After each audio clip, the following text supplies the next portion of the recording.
నమస్కారం.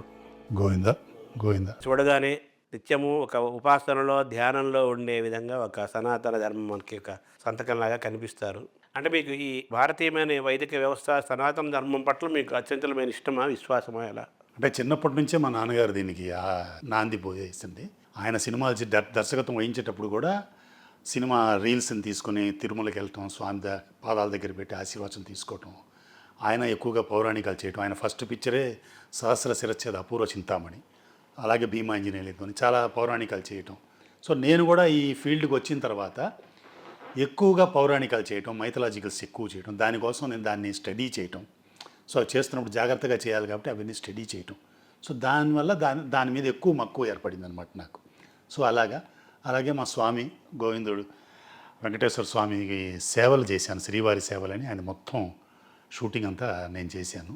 సో అక్కడి నుంచి ఇంకా ఎక్కువ అయిందనమాట భక్తి స్వామి మీద. అది అంటే ఈ సనాతన ధర్మము, ఈ ఈ ఈ సీరియళ్ళు తీయటము, అవి చదువుకోవటము, అబ్జర్వ్ చేయటము, చూడటము, అనుభవించటం వల్ల అందులో నుంచి మీరు ఇలా తెలుసుకున్నారు జీవన సారాన్ని. ఇది కొద్దిగా ఏదో నాకున్న పరిజ్ఞానంతో కొద్దిగా. అంటే ఈ ఆలోచన విధానం వల్ల మీలోని సహనాన్ని పెంచటం, ఆనందాన్ని ఇవ్వటం అలా జరిగిందా? కోపాన్ని తగ్గించడం జరిగిందా?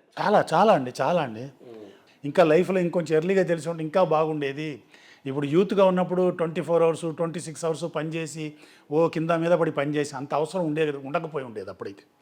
ఇది ఇంకొద్ది ముందు తెలిసి ఉంటే, ఇంత లేటుగా అయినా తెలిసింది కాబట్టి చాలా అదృష్టవంతుంది అన్నమాట. సో మీ ఆరోగ్యాన్ని ఆనందంగా ఉంచుకోవటంలో, మనసును శరీరాన్ని ఆనందంగా ఆరోగ్యంగా ఉంచుకోవటంలో మన ఆలోచన విధానం పైన ఇటువంటి ఆచరణ ఉపయోగపడుతుంది అనేది మీరు అర్థం చేసుకున్నారు, అంతే కదా?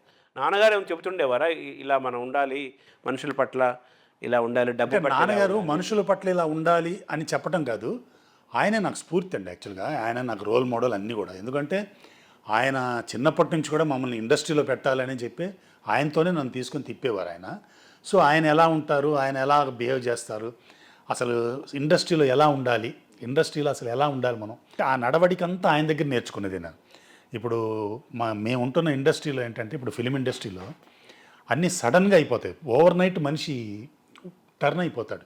ఒక మామూలుగా ఉన్న మనిషి నెక్స్ట్ డే చాలా పెద్ద స్టార్ అయిపోవచ్చు, పెద్ద ప్రొడ్యూసర్ అయిపోవచ్చు.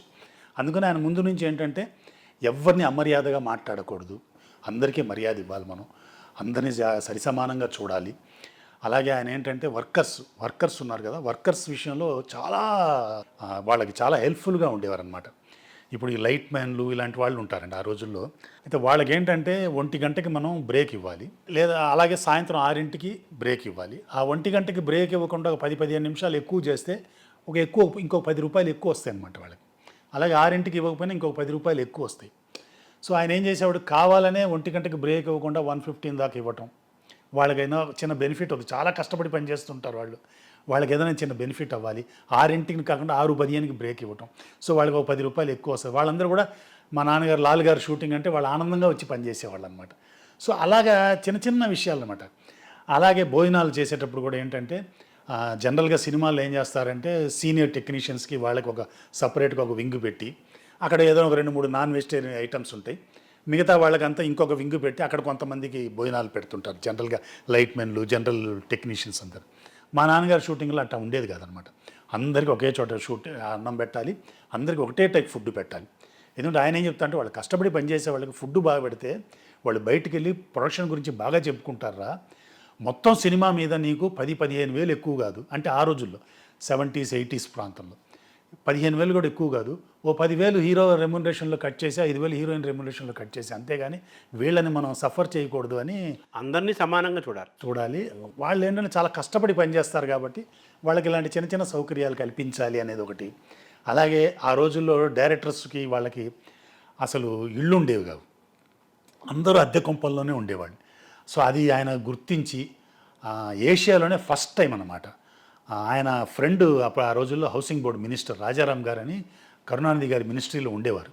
ఆయనతో ఆయన మాట్లాడి డైరెక్టర్స్కి అందరికీ ఇల్లు కావాలని చెప్పి చెన్నైలో నడిబొడ్డులో కోడంబాకం అనేది చాలా కాస్ట్లీయెస్ట్ ప్లేస్ అది. అక్కడ ఫిలిం డైరెక్టర్స్ కోసం కాలనీ కట్టించి ఇచ్చింది. అది గవర్నమెంట్ ఫిలిం డైరెక్టర్స్కి కాలనీ గవర్నమెంట్ కట్టించి. గవర్నమెంట్ జనరల్గా ఇలాంటివి చేయదు కదా, అవును, ఫస్ట్ టైం అనమాట. ఈ చిత్రపురి ఇవన్నీ ఇప్పుడు వచ్చినాయండి, అప్పుడు 74-75లో అండి, 50 ఏళ్ళ క్రితం. సో వీళ్ళందరికీ కాలనీ కట్టి దానికి రాజారాం ఫిలిం డైరెక్టర్స్ కాలనీని పెట్టి వాళ్ళందరికీ కాలనీ కట్టించారు. అక్కడ ఏంటంటే 10,000 కడితే ఇల్లు ఇచ్చేశారు. నెల నెల 700 రూపాయలు ఎంతో కట్టేవాళ్ళం అప్పుడు. మాకు కూడా అందులో ఫ్లాట్ ఉండేదన్నమాట. మీరు మీ కెరీర్ ఎడిటింగ్తో ప్రారంభమైంది అంటారు కదా. ఇప్పుడు హాలీవుడ్కి మనకి ఏంటి సార్ తేడా? మీ ఆరాధ్య కెమెరామెన్లు ఎవరండి? మీరు కెమెరామెన్గా, కెమెరా హెడ్గా, కెమెరామెన్ అని ఆ డిపార్ట్మెంట్లో చాలా అద్భుతాలు చేశారు. చాలామంది శిష్యుల్ని తయారు చేశారు. శిష్యులు ప్రశిష్యులు ఉన్నారు. అలా మీరు ప్రొడక్షన్లోకి దిగి అనేక చేశారు, అనేక సీరియళ్ళు చేశారు. సుమా దగ్గర నుంచి చాలామంది యాంకర్స్ మీ ఇదిలోనే ఉదయభాన్ అందరూ మీ ఇదిగానే వచ్చారు. ఇప్పుడు సినిమాలో నటిస్తున్నారు. ఇలాగా మల్టీగా మీ అటు హైదరాబాదు ఇటు మెడ్రాస్ రెండిట్లో కూడా మీ ప్రయాణం చాలా సుదీర్ఘమైన ప్రయాణం, పెద్ద ప్రయాణం. ఇప్పుడు సినిమాల్లో కనిపిస్తుంటామని తెర వెనక నాయకులు మొన్నటిదాకా. ఇప్పుడు సినిమాల్లో కనిపించడం వల్ల మీ ఫేస్ కూడా సోషల్ మీడియా వల్ల కూడా అంత ఫెమిలియరే జనానికి తెలుస్తోంది కదా. మొత్తం ఈ ప్రయాణంలో మనం వెనక్కి వెళ్ళి మీ జీవితాన్ని రీల్ వెనక్కి తిప్పి చూస్తే ఎన్టీఆర్ని మనం తలుచుకోవాలా కంపల్సరీగా మీ జీవితంలో కూడా నాన్నగారితో పాటు? అయ్యో చాలా అండి. మా నాన్నగారికి ఎన్టీఆర్ గారు అంటే దైవం కింద లెక్క. ఆయన లేకపోతే మా నాన్నగారు లేరు యాక్చువల్గా. ఎందుకంటే ఆయన మా నాన్నగారి టాలెంట్ని చూసి అంత ఆయన ఎంకరేజ్ చేశారు మా నాన్నగారిని. సో మా నాన్నగారు ఇప్పుడు నేను చెప్పినట్టు సహస్ర శిరచేత అపూర్వ చింతామణి చేసిన తర్వాత ఒక 9 సినిమాలు విఠలాచార్య గారితో కలిసి చేశారు. ఇద్దరు కలిసి కో డైరెక్టర్గా. అంటే కలిసి చేయటం అంటే కొన్ని సీన్స్ ఈయన చేయటం, కొన్ని సీన్స్ ఆయన, అలాగిద్దరు కలిసి చేశారు. అందులో పెద్ద పెద్ద సినిమాలు ఉన్నాయండి. గురువును మించిన శిష్యుడు, నవగ్రహ పూజా మహిమ, అగ్గిపిడుగు, మంగమ్మ శబదం, గండికోట రహస్యం, ఇలాగా 9 సినిమాలు కలిసి చేశారు. ఆ తర్వాత మునగాళ్ళకు మునగాడని మా నాన్నగారు చేశారు. ఆ తర్వాత ఎన్టీ రామారావు గారితో 1966లో అనుకుంటా నిండు మనసులు, ఆ సినిమా వాళ్ళిద్దరు నాన్నగారు టోటల్ డైరెక్షన్లో చేసింది. అది ఫస్ట్ పిక్చరు. ఆ తర్వాత పల్లెటూరు చిన్నోడని, తర్వాత నిప్పు లాంటి మనిషి, అన్నదమ్ముల అనుబంధం, నేరం నాది కాదు ఆకల్ది, లాయర్ విశ్వనాథు, రాజపుత్ర రహస్యం, ఇలా చాలా సినిమాలు ఎన్టీ రామారావు గారికి చేశారు. ఆయనంటే మా నాన్నగారికి చాలా చాలా భక్తి, ఇదే చాలా గౌరవం ఆయనంటే. ఇప్పుడు నన్ను కూడా ఇండస్ట్రీలో పెట్టేటప్పుడు ఫస్ట్ డే నన్ను పొద్దున్నే ఆయన ఇంటికి తీసుకెళ్ళి ఆయన ఆశీర్వాదం తీయించుకొని ఆయనతో చెప్పి ఇలా మా అబ్బాయిని వాటి నుంచి నేను ఇండస్ట్రీలో పెడుతున్నానని చెప్పి ఆయన ఆశీర్వాదం ఇప్పించే నన్ను ఇండస్ట్రీలో కూడా పెట్టారు ఆయన. మీరు మీ కెరీర్ ఎడిటింగ్తో ప్రారంభమైంది అంటారు కదా. అవును. అది ఎలా జరిగింది? అంటే మా నాన్నగారు ఫస్ట్ నన్ను ఈ ఫీల్డ్లో పెట్టాలనుకున్నప్పుడు ఎడిటింగ్ శాఖలో పెట్టారు. విఠలాచార్య గారి దగ్గర కె గోవింద్ స్వామి గారని చాలా సీనియర్ మోస్ట్ ఎడిటర్ ఆయన దగ్గర నన్ను చేర్పించారు ఎడిటింగ్ నేర్చుకోమని. కానీ ఎడిటింగ్ నేర్చుకున్న తర్వాత నాకు అప్పుడు ఆ లోపలే కూర్చొని చేయటం నాకు అంటే పెద్ద ఇంట్రెస్టింగ్ అనిపించలేదు. నాకు అప్పుడు అది అనిపించగా నేను మళ్ళీ మా నాన్నగారి దగ్గరికి వచ్చి, నాన్న ఇది చేయలేకపోతున్నాను, నేను అప్పటికే 1 year 2 years చేశాను, నేను చేయలేకపోతున్నాను, నాకు కొంచెం అవుట్డోర్కి వెళ్ళి వర్క్ చేయాలని ఉంది నాకంటే, అప్పుడు టిఎస్ వినాయకం గారని, ఎస్పి ముత్తురామన్ గారు, ఏసీ త్రిలోక్ చంద్ర గారని పెద్ద పెద్ద డైరెక్టర్కి ఆయన కెమెరామెన్ గారు అనమాట. ఆ గురువు గారి దగ్గర నన్ను అసిస్టెంట్ కెమెరామెన్గా జాయిన్ చేశారు. ఆయన దగ్గరే ఆయన బావమరిది ఉండేవారు, పాండ్యన్ గారని, రాజరాజని పెద్ద కెమెరామెన్ ఆ రోజుల్లో. ఆయన కస్తూరి రామచంద్రమూర్తి గారని మా గురువుగారు, ఆయన దగ్గర నన్ను తీసుకొచ్చి పెట్టారనమాట. ఆయనతో పాటు నేను విశ్వనాథ్ గారి సినిమాలు శుభోదయం, సప్తపది, జననీ జన్మభూమి, సిరివెన్నెలలో కొంత పార్టీ, ఇలా అంతా ఆయనతో పాటు చేసి, అలాగే తమిళ్లో పయనంగల్ ముడియుదిల్లై, అన్నీ సూపర్ మంచి హిట్స్ సినిమాలు అనమాట. అవన్నీ ఆయనతో పాటు చేశాను. ఆ తర్వాత కేఎస్ ప్రసాద్ గారని మా నాన్నగారి ఫ్రెండ్, ఆయన పెద్ద కెమెరామెన్. ఆ రోజుల్లో తిల్లానా మోహన్ అంబాళ్ అని national award best cameraman award వచ్చింది ఆయనకి. ఆయన దగ్గర కొద్ది రోజులు చేశాను నేను, అలాగే కెమెరా చేశాను. సో ఎడిటింగ్ నుంచి సినిమా కెమెరాల్లోకి వెళ్ళి అక్కడ నుంచి టీవీ కెమెరాలకు షిఫ్ట్ అయ్యారు కదా. ఆ కెమెరా దానికి దీనికి టేకింగ్ చాలా తేడా ఉంటుంది కదా. టేకింగ్ అంతా ఒకటే కదా, లైటింగ్ కానివ్వండి అన్నీ ఒకటే. కెమెరా పరికరంలో ఉండే బటన్స్ అవి కొద్దిగా డిఫరెంట్ ఉంటుంది, టెక్నికల్గా కొద్దిగా డిఫరెంట్ ఉంటుంది అంతే తప్ప మిగతా విషయాలన్నీ సేమే ఉంటాయండి ఆల్మోస్ట్. ఎడిటింగ్ కూడా మీరు సినిమా ఎడిటింగ్లో చేశాను. కెరీర్ అవును. తర్వాత ఈ టీవీలోకి వచ్చిన తర్వాత టీవీ ఎడిటింగ్ ఇవి ఫార్మాట్ కూడా నేర్చుకున్నారు కదా మీరు. అంటే ఏమైందంటే నేను కెమెరామెన్గా చేస్తున్నప్పుడు నేను చేసుకున్న షాటు బాగా రావాలి, లేదంటే నేను తీసిన లెంత్ కరెక్ట్గా వాడకపోయినా మనకి కష్టంగా ఉంటుంది. సో నేనే ఎడిటింగ్ చేసుకోవటం, నేనే సాధ్యమైనంత వరకు మ్యూజిక్లు వేసుకోవటం, సో నా షాట్ని ఎలివేట్ చేయటం కోసం, అలా చేయటం కోసం ఆ స్క్రిప్ట్లు చదువుకోవటం, దాంట్లో ఆ మొత్తం సీన్ చదివి ఆ డైరెక్టర్తో కోఆర్డినేట్ అయ్యి నేనే ఎడిట్ చేయటం, నేనే మ్యూజిక్లు వేసుకోవటం, అలా చేసుకుంటూ వస్తుండగా ఈ డైరెక్షన్ సైడ్ కూడా కొద్దిగా అనుభవం గడించడం జరిగిందనమాట. సో మీకు ఆ డిఫరెన్స్ ఏమైనా కనిపించిందా సినిమా ఎడిటింగ్కి ఈ ఎడిటింగ్కి? అంటే ఎక్విప్మెంట్ డిఫరెంట్ అండి. అంటే మీరు ప్రాసెస్ అదే ఉంటుందండి. ఇప్పుడు ఎడిటింగ్ అనేది ఇప్పుడు సీన్ ఎడిట్ చేస్తున్నాం అనుకోండి, ఆ సీన్ ఎట్లా ఎడిట్ చేస్తాం? ఈ సినిమా అయినా ఫిలిం అయినా కూడా ఇప్పుడు ఒక కారు వచ్చి ఆగింది, ఎక్కడొచ్చి ఎంతవరకు ఆపాలి, డోర్ ఎప్పుడు ఓపెన్ అయింది, కాళ్ళు ఎప్పుడు పెట్టాడు, వాడు పైకి ఎప్పుడు లేచాడు, ఇవన్నీ టీవీ అయినా సినిమా అయినా పద్ధతి ఒకటేనండి. ఈ ప్రాసెస్ మారుతుంది. ఆ సినిమాలో మూవీలలో పట్టుకొని చేయటం, ఇక్కడ మామూలుగా నాన్ లీనియర్లో చేయటం, టేప్ టు టేప్ చేయటం అనేది ఆ డిఫరెన్స్ ఉంటుంది. అంటే మనకు సినిమా స్క్రీన్ పైన దృశ్యం ఉంటుంది, ఇటు పక్క ప్రేక్షకుడు ఉంటాడు థియేటర్లో, లేకపోతే ఇంట్లో ఆడియన్స్ ఉంటాడు.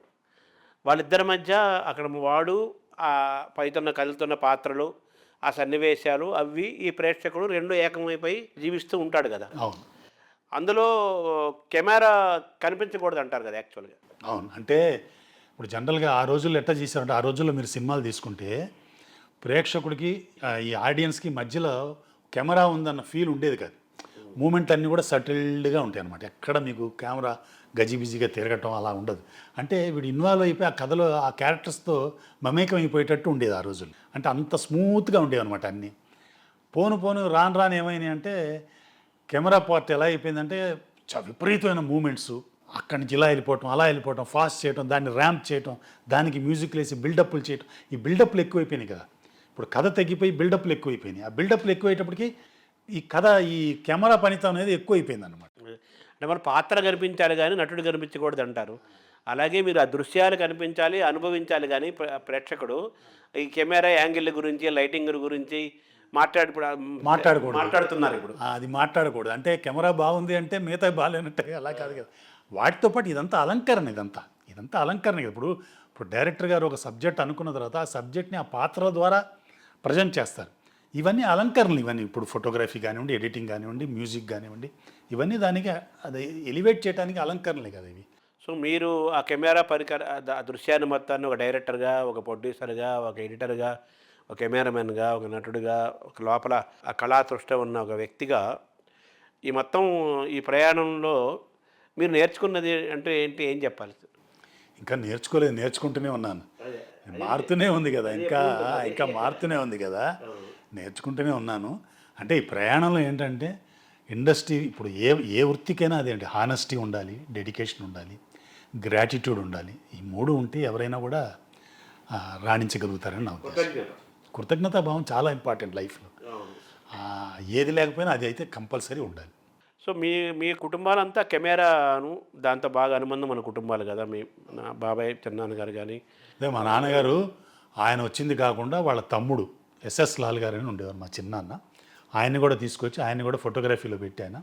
ఆయన చాలా పెద్ద ట్రిక్ ఫోటోగ్రఫీలో చాలా పేరు ఆ రోజుల్లో. చాలా మంచి మంచి సినిమాలు చేశారు.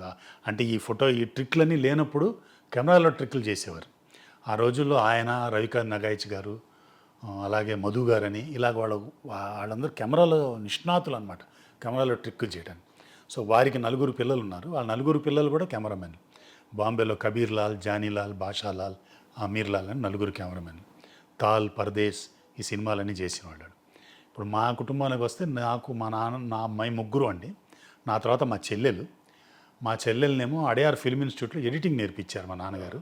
సో తను ఎడిటింగ్ నేర్చుకొని దూరదర్శన్లో ఎడిటర్గా పనిచేసి, సీనియర్ ఎడిటర్గా చేసి తను రిటైర్ అయిపోయారు. నా తమ్ముడు ఉన్నాడు. మా తమ్ముడిని మళ్ళీ నా దగ్గరే పెట్టారు అసిస్టెంట్గా. నా దగ్గరే పెట్టి తను కెమెరామెన్, చాలా సినిమాలు అవి చేశాడు తను. సో ఇలాగా మళ్ళీ నా బావమరిది కూడా కెమెరామెనే. తను నా దగ్గర పనిచేశాడు. తను కెమెరామెన్ అనమాట. సో మామూలుగా కెమెరా అనగానే, సినిమా అనగానే మన మాయాబజారు, రవికాంత్ నగాయిచ్ అంటారు, మార్కస్ బాట్లే గారు, మార్కెట్ బాట్లే అంటారు. వాళ్ళు ఏంటి సార్ వాళ్ళ ప్రత్యేకత? మామూలుగా సామాన్యులకు అర్థం అవ్వాలంటే ప్రత్యేకత అంటే ఏమీ లేని రోజుల్లో ఇలాంటి ఎక్విప్మెంట్, ఇవాళ ఉన్న ఎక్విప్మెంట్ ఏది లేని రోజుల్లో అంతంత పెద్ద కెమెరాలు, అంతంత పెద్ద లైట్స్తో వాళ్ళు మిరకల్స్ సృష్టించారు. ఇప్పుడు మార్కస్ బాట్లే గారు ఉన్నారంటే ఆ రోజుల్లో మీరు మూన్ లైట్ సీక్వెన్స్ అంటే నిజంగానే మూన్ లైట్ లాగే తీసేవారు కదా ఆయన. అంత బ్రహ్మాండంగా తీసారంటే నిజంగా వాళ్ళ హ్యాట్స్ ఆఫ్ వాళ్ళందరికీ. ఇప్పుడు వాళ్ళకి ఇలాంటి ఎక్విప్మెంట్ ఉంటే ఇంకేం చేసేవారు వాళ్ళు మనకు తెలియదు. ఏమీ లేని రోజుల్లోనే వాళ్ళు అంత గొప్పగా సినిమాలు చేయగలిగారంటే నిజంగా మేధావులు వాళ్ళంతా. సార్ తర్వాత తరంలో నిన్నమొన్నటి తరాలకి మణిరత్నం గారు వీళ్ళందరి వల్ల విశ్వనాథ్ గారు, పిసి శ్రీరామ్ గారి గురించి కూడా చెప్తారు ప్రత్యేకంగా.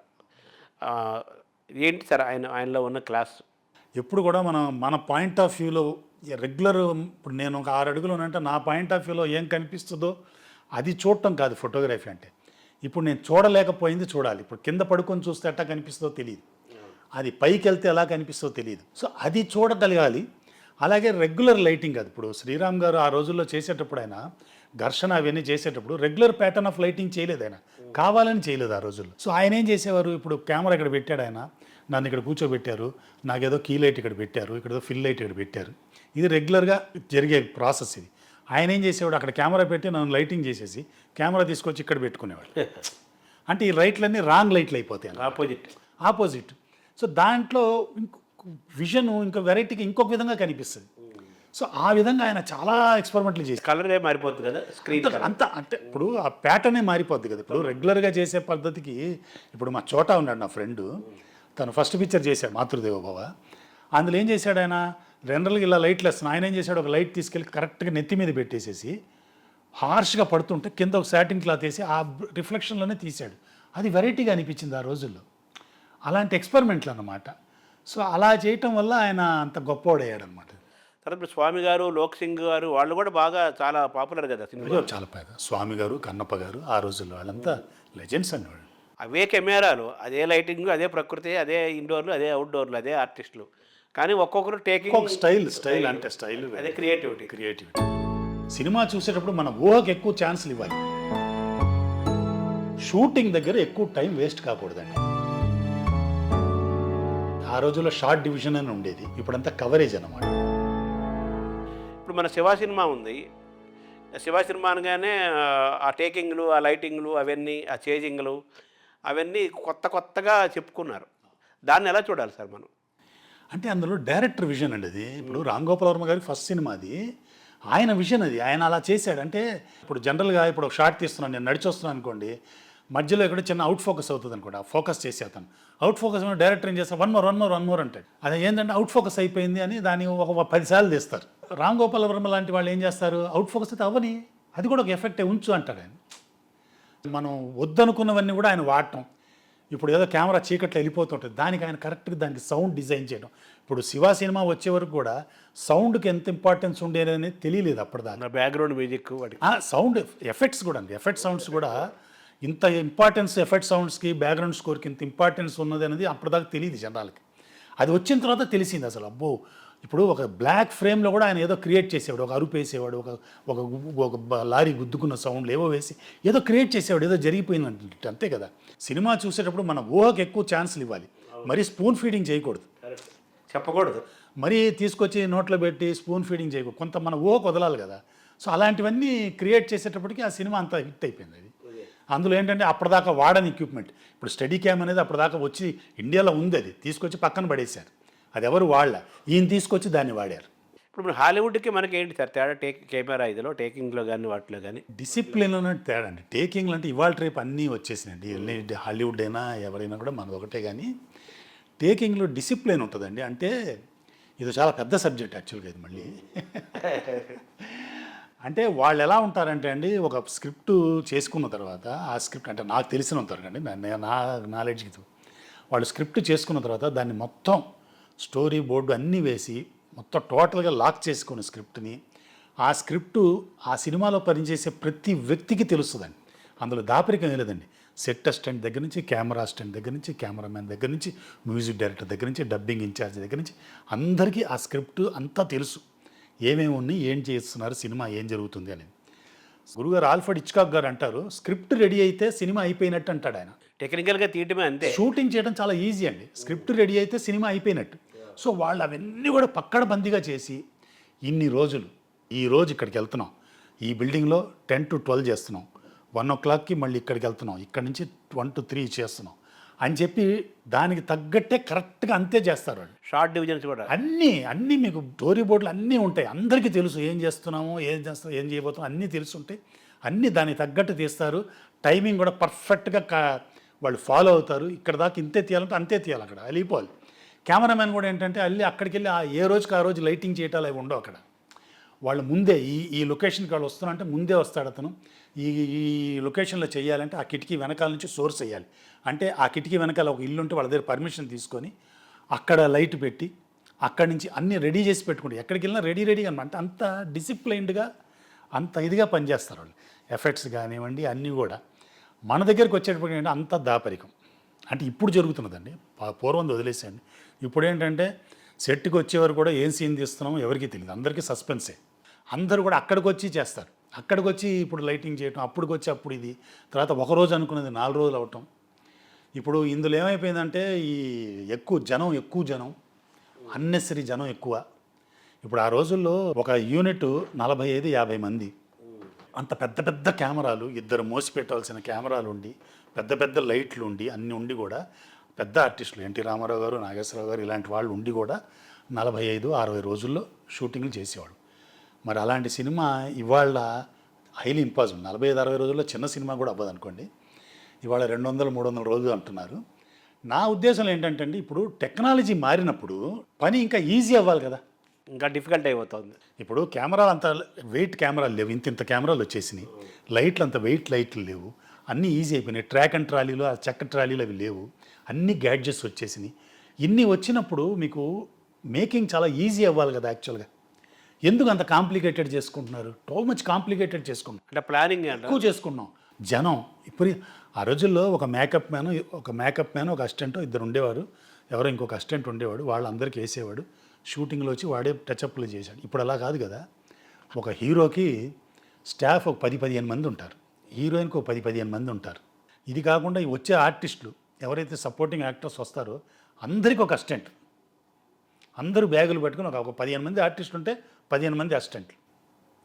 ఎంతమంది జనం అయిపోతున్నారు, ఎంత ఫుడ్ ఎంత పెట్టాలి, ఎంత టైం వేస్ట్ ఎంత అవుతుంది. అంటే ఉంటుంది ఒక మీరు స్టోరీ బోర్డ్ అన్నారు కదా, ఒకప్పుడు కేవీ రెడ్డి గారు మొత్తం స్క్రిప్ట్ రాసుకునేవారు. ఎన్టీఆర్ గారు ఆయన స్వదస్తూరితోటి ఓన్ హ్యాండ్ రైటింగ్ తోటి మొత్తం కంప్లీట్ తీయాలనుకున్న సినిమా మొత్తం నోట్స్ షార్ట్ డివిజన్ దగ్గర నుంచి అన్నీ రాసేసుకొని ఆయనే రాసుకొని బౌండ్ చేసుకొని ఆ బుక్ దగ్గర పెట్టుకునేవాడు.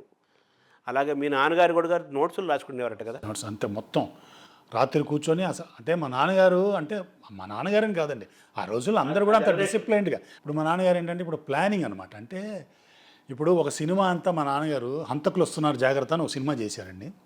మా నాన్నగారు మా చిన్నాన్న కెమెరామెన్ దానికి. అయితే ఒక ఫ్లోర్లో ఒక ఇంట్లో జరుగుతుంది మొత్తం కథ అది. సో ఆ ఇంట్లోకి సరిపడా లైట్లు లేవు అప్పుడు ఆయన ఏం చేశారంటే హాఫ్ ఫ్లోర్ లైటప్ చేసి సినిమా మొత్తం బిగినింగ్ నుంచి ఎండ్ దాకా ఆ సినిమాలో ఉండే షార్ట్స్ అన్నీ తీశారండి. అంటే 6వ నెంబర్ సీన్లో ఒక షార్ట్ ఉంటుంది, అక్కడి నుంచి వస్తాడు, వచ్చిన తర్వాత ఇటు వస్తాడు, ఇటు వచ్చింది తీరు ఆపేస్తారు, మళ్ళీ ఇతను తిరిగి అటు వెళ్ళేది తీస్తారు. అంత ప్లానింగ్ చెప్తున్నాను నేను. సో ఇవన్నీ తీసి అక్కడ సినిమా అంతా అటు సైడ్ అయిపోయిన తర్వాత మళ్ళీ లైట్లన్నీ ఇటు షిఫ్ట్ చేసి ఈ ఫ్లోర్ ఇటు పెట్టుకొని ఆ బ్యాలెన్స్లన్నీ మళ్ళీ తీసుకుంటూ వచ్చారు. ఇది కూడా ఎంత 20-25 రోజుల్లో చేయాలి. ఇది మళ్ళీ 200 రోజులు తీయడం కాదు ఇక్కడ. దీనికి మళ్ళీ ఒక 100 మంది పెట్టుకొని మళ్ళీ ఫోటోలు తీసి వాట్సాప్లో చూసుకొని ఇట్లా చేయటం కాదు ఇది. సో ఇంత ప్లానింగ్ ఉంటే కానీ అట్లా చేయలేం కదా. అంటే డబ్బు సేవ్ అయ్యేది, ఇంతమంది జనం ఉండేవాళ్ళు కాదు.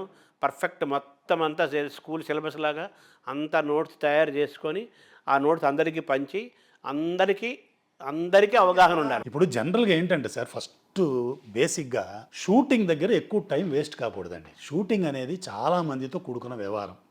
ఇవాళ రేపు ఏంటంటే మీకు విజువల్ ఎఫెక్ట్స్ వచ్చిన తర్వాత, విజువల్ ఎఫెక్ట్స్ అనేది ఒక ప్రక్రియ వచ్చిన తర్వాత మీరు ఎంత బ్యాడ్గా తీసినా కూడా అక్కడికి వెళ్ళి సరి చేస్తున్నారు. మీరు ఇక్కడ ఎంత షూటింగ్ చేసినా కూడా మీరు మళ్ళీ విజువల్ ఎఫెక్ట్స్కి వెళ్ళి అన్ని మార్పులు చేస్తున్నారు. ఇప్పుడు ఒక ఇంటి వెనకాల ఏదో చెత్త కుండి ఉంది, లేదా ఒక ఇల్లు ఉంది, ఆ ఇల్లు తీసి పర్వతం పెడుతున్నారు, లేదా ఇక్కడ ఏదో కారు ఆగి ఉంది, అది ఉండకూడదు తీసేస్తున్నారు. ఇలాగ అన్ని వర్కులు విజువల్ ఎఫెక్ట్స్లో చేస్తున్నారు, చేసేదంతా చేస్తున్నారు. అలాంటప్పుడు మీరు అక్కడ షూటింగ్ టైము సేవ్ చేసి, అంతమంది జనంతో ఉంటారు కాబట్టి 400-500 మంది జనం ఉంటారు కాబట్టి ఆ టైం మీరు సేవ్ చేసి ఫాస్ట్గా తీయగలిగితే తీసేసి మీరు తీసుకొచ్చి ఇక్కడ పోస్ట్ ప్రొడక్షన్లో మీరు ఎంత టైం అన్నా తీసుకోండి, అక్కడ జనం తక్కువ ఉంటారు. ఎడిటింగ్లో కానివ్వండి, విజువల్ ఎఫెక్ట్స్లో కానివ్వండి. ఇప్పుడు విజువల్ ఎఫెక్ట్స్లో చేయింది లేదండి, అన్నీ చేస్తున్నారండి. ఇప్పుడు పెద్ద సముద్రాలు యుద్ధాలు కూడా చిన్న ఫ్లోర్స్లో క్రియేట్ చేస్తున్నారు కదా. మరి అన్నీ ఎంతో తీస్తున్నారు. అక్కడ ఎన్నో ప్రాబ్లమ్స్ ఉంటాయి తీసేటప్పుడు, అన్నీ కూడా మళ్ళీ విజువల్ ఎఫెక్ట్స్లో సరి చేస్తున్నారు. అలాగే కెమెరామ్యాన్ కూడా ఇప్పుడు అంత ఎఫెక్టివ్గా తీసి మళ్ళీ డిఐకి వచ్చి అన్ని మార్పులు చేర్పులు చేసుకుంటున్నారు కదా. ఇంత టెక్నాలజీ ఉన్నప్పుడు అక్కడ ఎందుకు అంత టైం వేస్ట్ చేసుకోవటం? మనం అంత వేస్ట్ చేసి అంతమంది జనంతో, ఇంతమంది యూనిట్తో, ఇంతమందితో అక్కడ జనంతో వేస్ట్ చేసి ఆ టైం అంతా సేవ్ చేస్తే ఎంతో డబ్బు సేవ్ అవుతుంది. అంటే హాలీవుడ్ మరి ఎలా చేస్తున్నారు ఇప్పటికీ అది పాత వాళ్ళు డిసిప్లిన్, అదే చెప్తున్నా కదా, వాళ్ళు ఫస్ట్ ప్లాన్డ్ కదా. ఇప్పుడు ఈ సీన్ ఇంత ఇది ఈరోజు తీస్తున్నాము అంటే అంతే తీస్తారు వాళ్ళు, అంతే తీస్తారు. వాళ్ళు ముందు ప్లానింగ్ ఉంటుంది, అది ఎక్కువ అవ్వదు తక్కువ అవ్వదు. మీరు అలా పాటించారా నాన్నగారి పద్ధతులు వాళ్ళు హాలీవుడ్ పద్ధతుల్ని? నేనేం చేసేవాడిని అంటే షూటింగ్ జరిగేటప్పుడు మాత్రం ఎక్కువ టైం తీసుకునేవాడిని కదండి నేను. ఇప్పుడు నేను మైథలాజిక్స్ చేస్తా కదా, మైథలాజిక్స్ చేసేటప్పుడు విజువల్ ఎఫెక్ట్స్ ఉంటాయి. నాకు ఏం కాబోతుందో, దీని అవుట్పుట్ ఏమొస్తుందో నాకు తెలుసు. సో దానికి తగ్గట్టు నేను చేసేవాడిని. ఇప్పుడు ఆ రోజుల్లో ఫర్ ఎగ్జాంపుల్ చెప్పాలంటే, ఇప్పుడు సపోజ్ భగీరథుడు వెళ్తున్నాడు, భగీరథుడు కైలాసం వెళ్తున్నాడు అనుకోండి. ఆ కైలాసంకి వెళ్తున్నప్పుడు భగీరథుడు చిన్న సైజులో పెద్ద పర్వతాల దగ్గరికి వెళ్తూ ఉండాలి. ఆ చిన్న సైజ్ తీయటానికి నాకు ఫుల్ పెద్ద ఫ్లోర్ అవసరం లేదు. నాకు పెద్ద ఫ్లోర్లో లైటింగ్ అంతా చేసి తీయక్కర్లేదు. ఆ సైజుకి ఎంత కావాలో అంతే గుడ్డ పెట్టుకొని ఆ సైజు వరకు చేసుకొని తర్వాత దాన్ని నేను విజువల్ ఎఫెక్ట్స్లో స్కేలింగ్ చేసుకుంటాను. అక్కడ స్కేలింగ్ చేస్తాను నేను.